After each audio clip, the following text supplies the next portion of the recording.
তাকিয়ে আছে ভগবান। বুঝতে পারলে না তো ভিডিওর ফার্স্টেই তোমাদের সঙ্গে কি দেখালাম, চলো তোমার দিনের শুরু থেকে একদম বলি। তো আজকে সকালটা শুরু হয়েছিল আমার ভোর 3:30টার সময়। উঠেই আমি ফ্রেশ হয়ে গরম জল খেয়ে নিলাম, তারপর একটু পড়তে বসেছিলাম। তারপর আমার ডেলি রুটিনের মতো সকালে আমি এক্সারসাইজ করলাম, তারপর স্নান টান করে একদম রেডি হয়ে গেছিলাম কাঁথি ল্যাবরেটরিতে যাওয়ার জন্য, যেখানে ছিল আজকে আমার ব্লাড টেস্ট। আর আজকে ব্লাড টেস্ট করতে গিয়ে আমার ভীষণভাবে আমার সাথে একটা খিলবাড় হয়ে গেছে গাইস। মানে একটা হাতে ব্লাড আসছিল তো আর একটা হাতে মানে ভীষণ মুশকিল। একটা হাতে তো কিছুটা ব্লাড এসেই বন্ধ হয়ে গেছিল, যার জন্য মানে প্রচন্ড ব্যথা লেগেছে। তারপরে আমরা চলে এসেছিলাম ব্রেকফাস্ট করতে পাঞ্জাব সুইটসে।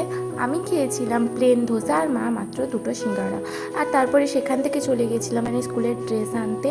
তারপরে আমি আর মা গেছিলাম, মায়ের ফোনটা একটু সার্ভিসিং করার দরকার ছিল। তোমরা যদি জানতে চাও যে আমার কিসের জন্য ব্লাড টেস্ট হলো তো অবশ্যই কমেন্ট করে জানাও, আমি বলবো। শেষে তোমাদের সাথে এই ফুচকিটাকে দেখিয়ে ভিডিওটা এন্ড করছি। সবাই ভালো থাকো, টাটা।